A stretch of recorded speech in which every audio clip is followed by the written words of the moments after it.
Bien, amigos, vamos a la última parte de nuestro programa del día de hoy. Estamos hablando con Fran Fuentes, quien es asesor de la Gobernación del Banco Central.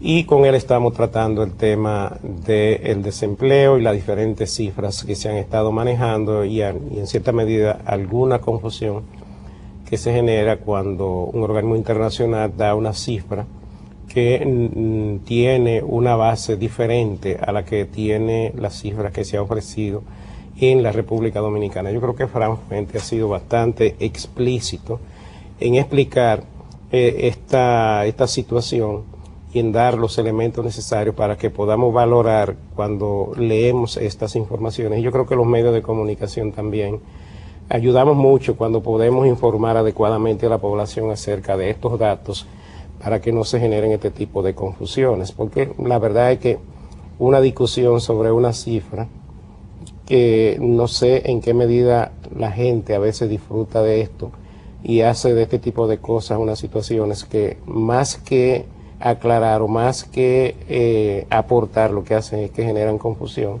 y daño al quehacer económico nacional. La idea no es esa, la idea es al inverso.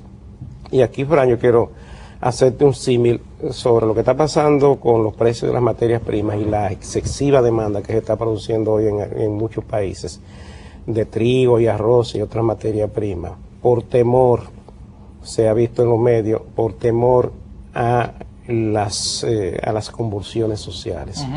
Muchos países se están adelantando a compras que a veces duplican lo que es su demanda normal de estos productos en el mercado internacional, porque tienen temor de que si suben más y se crean situaciones de hambrunas en el entorno de los países, entonces se generen situaciones de convulsiones sociales. Entonces esto, en lugar de ayudar a una estabilidad de los precios, lo que hace es que acelera, porque tú estás demandando mucho más de lo que el mercado en un momento dado está ofreciendo, y de eso se aprovechan también los capitales especuladores para sacar beneficios, que en última instancia se generan en costos mayores para economías como la nuestra, que son los importadores de esos productos.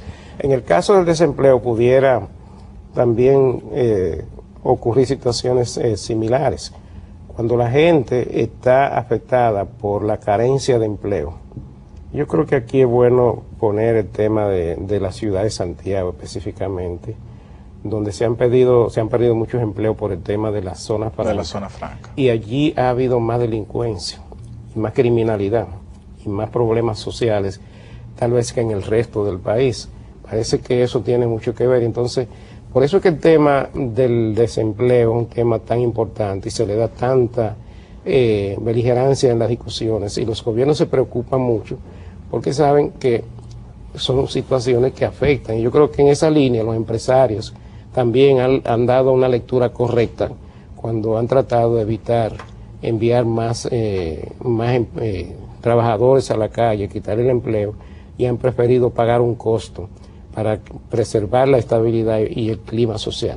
Claro, Luis, también el tema del desempleo, como tú bien decías, es un tema tan importante por su relación con el bienestar social, porque el empleo provee el principal sustento de la mayoría de las familias en el país, que es el salario. Entonces, ese empleo que la persona tiene, si lo pierde, si no su única, su principal fuente de ingresos. Entonces, eso inmediatamente te genera una situación difícil, y por eso en que muchos de los países de América Latina han tenido en sus momentos problemas sociales serios por situaciones de falta de creación de empleo, falta de un clima económico adecuado para la inversión privada. Por eso yo les decía, si nosotros no crecemos, no hay ninguna posibilidad, porque para darte a ti vamos a tener que quitarle a Ezequiel. La única manera de nosotros poder darte a ti y que Ezequiel quiera seguir participando y pueda producir más es a través de un crecimiento económico. Y de hecho, en el crecimiento económico en nuestros países también crea una situación adicional, que es la informalidad. El tema de la informalidad es un tema que es una realidad en América Latina, y mucho se critica el hecho de que empleos que se crean en la República Dominicana se crean en el sector informal. Pero ¿por qué yo salgo de frente a este tema? Porque la informalidad en República Dominicana, por ejemplo, es un tema que no está ni siquiera entre los más altos de América Latina. La informalidad en República Dominicana, más o menos la mitad de los empleos que se crean en la República Dominicana están en el sector informal. Pero nosotros somos de los países que está en el centro, digamos, de esa distribución de países. Hay países como Colombia, hay países como Bolivia, hay países como incluso Perú que están por encima de la República Dominicana en términos de la creación de empleos en el sector informal, porque la informalidad, Ezequiel y Luis y amigos televidentes, no es algo necesariamente malo. La gente relaciona la informalidad como un tema de un chiripero, la señora del servicio, personas que venden en la calle, pero la informalidad definida por estándares internacionales es toda empresa. O sea, una persona es considerada informal si está trabajando en una empresa de menos de 5 empleados. Una pequeña, una microempresa es hasta cierto punto que normalmente muchas de esas microempresas como un colmado o como muchos pequeños negocios no tienen una estructura en donde paguen impuestos sobre la renta, donde paguen seguridad social y ARS, y que tengan una contabilidad organizada, que puedan presentar un estado financiero y puedan tener una cuenta en un banco. Son algo que se trabaja de manera muy artesanal. Eso no quiere decir que sea lo ideal, porque obviamente lo ideal sería tener toda la economía en el sector formal, de manera que tú puedas cobrar los impuestos necesarios para poder hacer tu actividad gubernamental. Pero sin dudas, la informalidad tiene que ver con el tamaño de la empresa, número uno. Número dos, tiene que ver con el hecho de que en muchos de nuestros países la informalidad es como una vía de escape. Porque si yo puedo evitar pagar impuestos, ¿no?, y generar algo similar al salario mínimo y no tener que no me descuenten ARS, no me descuenten pensión, no me descuenten nada, pues mucha gente opta por eso. Es una vía de escape hacia una situación en donde obviamente tú estás asumiendo el riesgo de no tener ningún tipo de cobertura social.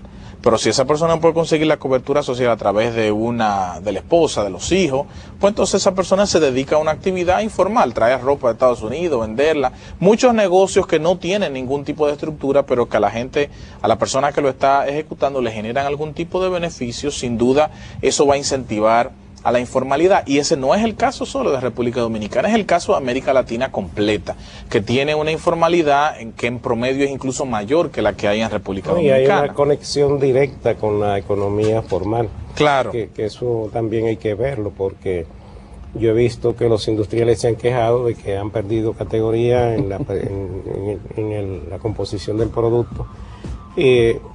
Y eso es una demostración de que están creciendo menos que el resto de la economía, y lo cual es lamentable, porque el que debería ser la cara del país para la apertura y para la inserción en los mercados internacionales es el sector industrial, pero lamentablemente ha estado rezagado en cuanto a su desenvolvimiento. Pero ese sector informal que ha crecido tanto y que es tan grande, también hay que le dar sustento, porque ese que le crea el mercado interno para su demanda. Exactamente, el tema educativo también es un... Como el programa está terminando, Fran, porque como dices tú, el programa se termina... El programa se termina muy rápido. ¿Cuál era el promedio, diríamos que aceptable, tolerable en la economía del sector informal?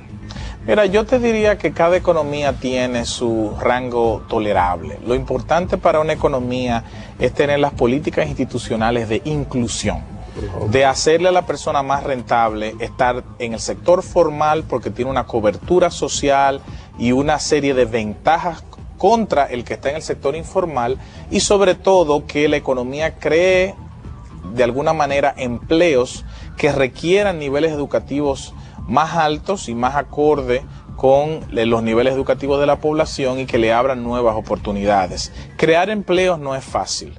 No hay ninguna receta. Sin embargo, crecer es la única cosa que está en todos los recetarios de creación de empleo en América Latina. El asunto del crecimiento económico, Luis. Y es bueno decir que la política impositiva tiene mucho que ver con ahí eso. te voy a decir. Más adelante yo creo que también es bueno que se explique contigo que el crecimiento económico redunda mucho en que en una política fiscal adecuada se generen mayores ingresos fiscales y así haya mejor inversión social. Exactamente. Hay que chequear todo eso porque, como decía Luis, como tú decías, lamentablemente lo que se vende, que el crecimiento económico no redunda en el beneficio, es mentira.